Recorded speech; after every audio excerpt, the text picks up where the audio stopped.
Greetings all, Shardvixen today, and today is What Did the Vixen Say? But before we get into that, we'll just do a little bit of hello, greet and meet. Not wearing black today. This is a shirt from when I was a little bit larger, like 3 months ago. Quitting all the meds has dropped my weight quite a bit. And then let's see, I've got the itchies today, and it's a spectacular Sunday, but high pain day, great mood day. I love it. Either the pain is like really bad on those really great days. It's really bad all the time, but some days it's worse. So I have the wigglies and the squigglies. I got a new tripod. The best part about it was $250. I've learned how to look for tripods. Probably could only do that with headphones and microphones. I'd be up on the deal situation here. If I could just do that in a lot of electronics, I'd be up there. So I'm gonna probably be rubbing my face a lot. I'm sorry, and my arms. It's a really bad skin day. So today is March 11th, and I've got a late start. The new tripod kind of shows more of my house, which will be I'm an artist, and there's no justification. Remember, I don't like justification. I'm an artist, and there's lots of clutter, always. I'm always going through clutter, getting rid of stuff. I get rid of so much stuff that I just feel like I have a black hole in my house where stuff just migrates to. And I'm like looking at it going, where did you come from? But I know where it came from. Anyway, the topic for today, the question that was given was from Not a Vampire 111, who I feel extremely bad about in some ways for misgendering him. I kept thinking him was a he, because I'm a he, and he was, no, I'm a she. I'm a she, and everyone else should be a she. But apparently I'm a he today. So today I'm a he, and Not a Vampire is a he. Alright. So the question was, how do I feel about God? And you know, I want you guys to know, if you ask me the questions, there isn't a topic that I think is taboo. I might change it for the audience, but if you ask me sensitive stuff, I'll think about it, and then I'll figure out a way to make it less sensitive so we don't all get the feelers in a bunch, okay? I had a teacher a long time ago who called your feelings feelers, you know, like, my feelers are all in a bunch. Anyway, so it's, how do I feel about God? So this is like a lifetime question, actually, I think. Well, no question for me has an easy answer. There's never just a yes or a no. Unless we're talking about food. Maybe there's a yes or no. But the way my brain works is I always feel like this intense need to explain my answers, which is why we have What Does the Vixen Say? So, now, first of all, I want you all to know these are my opinions only. Second of all, religion has no fact in it. I mean, it feels like fact, but there is no facts. They're all opinions. And sometimes people inherit their religion. They don't really wander out and see what else is out there. They inherit the religion and they go with that religion. I didn't do that. So, as a child, no religion in the house. No church services, nothing like that. There was that cultural religion, that's what I call it. I call it cultural religion because your parents are kind of vaguely religious. Your grandparents are kind of vaguely religious. Everybody is vaguely religious, but nobody practices. So that's how that went as a child. I got invited to a lot of places to come and see other religions, and I always ended up being not able to not ask stupid questions or questions that irritated people. So after a while, I kind of stopped going out and talking to people about religion because I just felt like I insulted people, and I didn't mean to insult. I was really trying to find my place in the world. So about 13, 14 years old, I had a bad experience, and that made me more or less atheist. I I didn't stay atheist, but I more or less was become kind of atheist with the practicing druidism. Druidism? Being a druid or a witch. Probably around 13 or 14 years old. I like the idea of a witch. I like the idea of the druids. I like the idea of a shaman. I like the idea of a witch doctor. I kind of like the idea of you being connected directly, like the Pope is, to your gods and having conversations with them. That's what prayer is. But prayer is also like spells, because spells are like prayers and prayers are like spells. And you use that to have this conversation with your gods. So from about 13 to about 26 or so, I was basically an atheist, Zen, Buddhist, druid, witch. That's what I was. And I was always seeking and asking, and I have a huge belief in the supernatural, so angels, demons, ghosts, all that stuff that are really, they are energy, whatever you want to call it. And then I got pregnant. Well, one other thing happened to kind of set me on this pattern about gods. So I was out on a very high mountain. I love mountains. I love getting up high. I like looking at the world. I love maps. I like that whole wandering aspect, reflecting in my games. And I was looking out, sitting on this edge, like, and trees were like little broccoli. I was looking out on the world, and trees were the size of little broccolis all. And I was envisioning being a god or a goddess, if you need the genderism. I like goddess, the word goddess, just because it kind of gives me this impression of empowerment of femininity, but not genderist. It's hard to explain. And I thought, there's so many things in the world that are so pre-planned. The whole world seems so pre-planned, so ordered in one aspect, and then so much like somebody just put a whole bunch of stuff in a bucket, mixed it around, and dumped it out, and whatever came out was great. So I just had this epiphany and enlightenment of the next bigger thing. And then I became tuned to that next bigger thing. And that was probably what I had been searching for such a long time. Now, the disappointment to most of my Christian friends and some Jewish friends was that my epiphany did not lead me down that road. It led me more down paganism. And my enlightenment was that we all believe the same thing pretty much. It's that our words divide us. So, that's the history of my religion experience. How do I feel about God? All right, so if we're asking, how do I feel about your God, is a very big difference than how I feel about my gods. For me, it's gods. There's a multitude of them, thousands of them. There's probably gods for pencils and gods for black holes and gods for, I narrowed them down to, I just talked to 3, 4, and a billion is what I talked to. And it'll make sense in a minute. But if you're asking about your God, which, if you're Christian, technically there's 2, but they're together. And one is definitely male. One, not so sure about, though everyone calls him he. It, he. People get really upset if I say God is it, so I try not to, because I don't want to upset anybody. I'm not trying to put my belief over your belief. That's not the conversation here. The conversation is that if when asked, how do you feel about God, I first have to define what God we're talking about.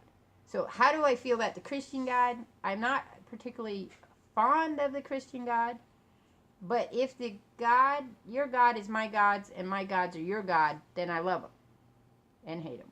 I mean, that's just typical. It's how you are with parents. It's how you are with people you look up with. You love them and you hate them.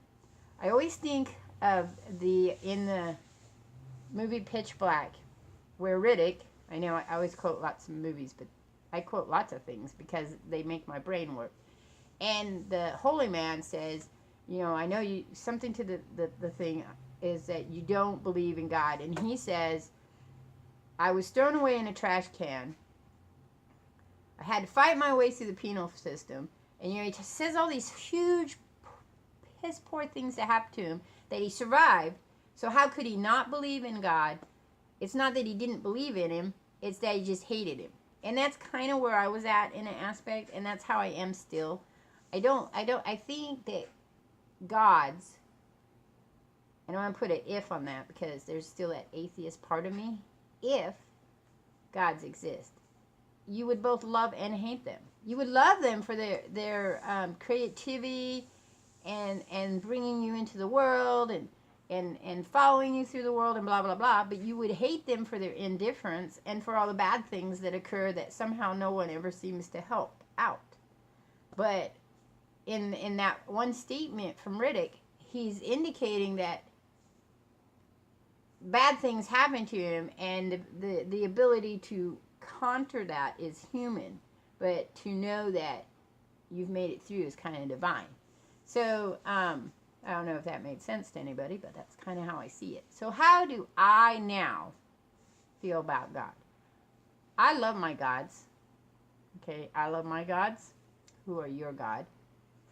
I love my gods because there's a direct correlation between me and them. I mean, I am a god and they are a god, and therefore that's our connection to that.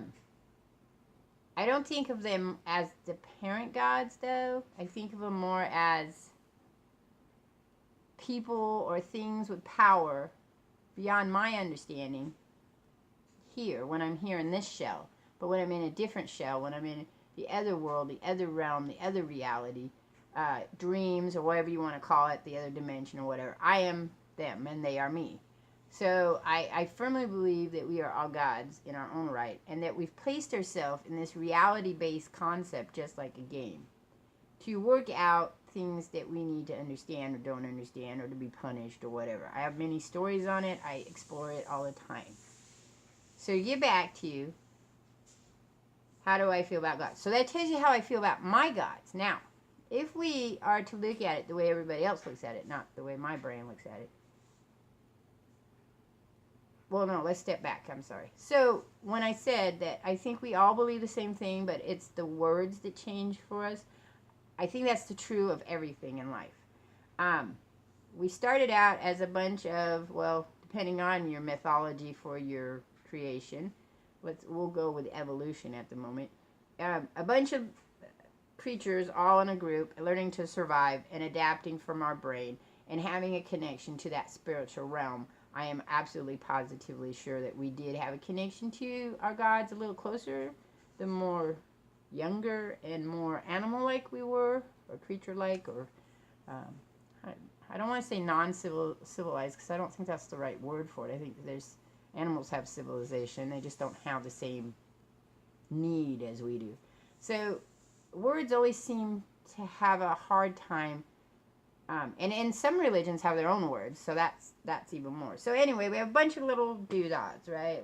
Little guys, homonyms, tree dwellers, bunch of cavemen, whatever. I don't care how you look at them, and they're all doing their thing. And remember, I really buy in what that anthropologist says, is that it's the concept of fictional stories. So we create this fictional story that there's a God. And at that time, there was probably many gods, or one God, or a female God, or the birth God, or whatever God. I don't care which God it is. So we have these bunch. And then one bunch goes over here, and one bunch goes over here. And this bunch over here decides to name their gods A, and this bunch over here decides to name their gods B. And then they create words for their gods.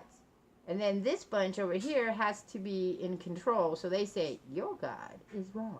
And these guys are like, that's not true, and we will have war over our gods. What? So, but what that means is that culturally, words are spread down to what is our religious base. So, for Christian, you have God. You have God is the ruler of all. He created everything. He rules everything. He has Genesis, and Genesis occurs, and he has the apocalypse, and it occurs, and it keeps coming back around until at some point in time his beloved children, man, will understand and have an epiphany, and they will be enlightened, and they will all come to where he is, and everything will be great. And they call him he, but I know that when I have talked to priests who study it, God doesn't have a real gender. Okay. He is the one they use because at the time in the early religion, Father was a concept, Father God controlled everything, you know. So, those words get handed down, and those are the words that stand for religion. And then, depending on who the ruling factor is, or the ruling culture, those are the number one words. Everyone else is, sure, you can study whatever religion you want, you can be whatever religion, but this is the only religion. So that being said, that's why it's very difficult to have a conversation from one bunch of people to the next bunch of people about religion. So I look at it this way. Do I believe in an afterlife? Yes. But I also believe in reincarnation because I think reincarnation is the afterlife. Do I believe in a purgatory area? Yes, the Summerlands. So you go to the Summerlands. There are the Winterlands. Not negative, just different. Summerlands where you wait. Beautiful, wonderful time. And then you move on to wherever it is you're going next. But in that aspect, I believe that God and me are the same. So we're all waiting together to go to our next play, I guess. Next gameplay. Okay. How do I feel about the Christian God now? From an early on age, I have a problem with the Father God. I have a problem with my own father, so probably this is where this comes from psychologically, but I have a problem with the Father God because it's all about all the things you're not supposed to do. And even the things you're supposed to do tend to be negative back to the things you're not supposed to do. So that is the issue I have. I also think not very kind to his creations, like he doesn't care, or maybe he's indifferent, as I said, and punishes.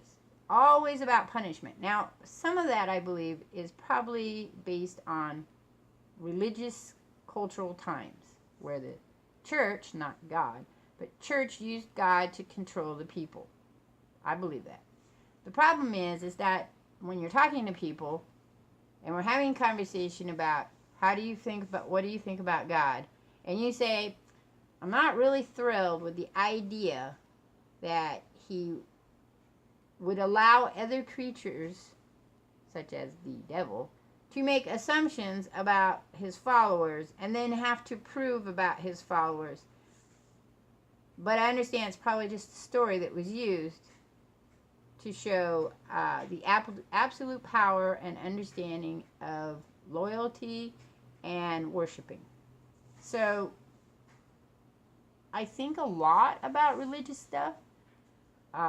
From all aspects, and I think that whatever makes you happy and makes you feel protected, and you know that you have someplace you're going at the end of your journey, is beautiful. It may not be the same thing I have envisioned in my head, but that doesn't mean it isn't the same place. It doesn't mean that when you get to wherever you're going, they're not going to weigh your souls. It doesn't mean that you're not going to be punished for your bad things. And it doesn't mean you're going to be rewarded for your good things. What it means is that whatever can get you through your life now and give you the support that you need, then I'm all for that. So how do I feel about God? I absolutely love it. I absolutely love them. I absolutely love her. I absolutely love it. And I absolutely hate it. Hate her. Hate him. Hate them. Because you can't have love without the opposite. And you can't have hate without them being some part of that thing that you would possibly love. So, that was kind of a really weird, crazy answer from my point of view. I didn't do a lot of historical research because there just isn't enough time. if more of you want to ask questions about stuff like that, I can bring up the psychological point of religion, spirituality. It's very convoluted when you're trying to sort out, like there's no facts in religion. And there's not really a whole lot of facts in psychology. Psychology is kind of like religion. You either believe it or you don't. If you don't believe it, then you don't believe it. So that's it for what did the Vixen say? We have to do that. I don't know why. I have to do it. And this one's a tad bit long again, and because my brain just. And I will catch you on the next one, which is the next one is by Wicked Thorn, and it's more about metaphors. And I love metaphors, so if you drop questions, we'll research it, and then we'll have a conversation about it. And that's it. I'll catch you all on the flip side. I'm out of here.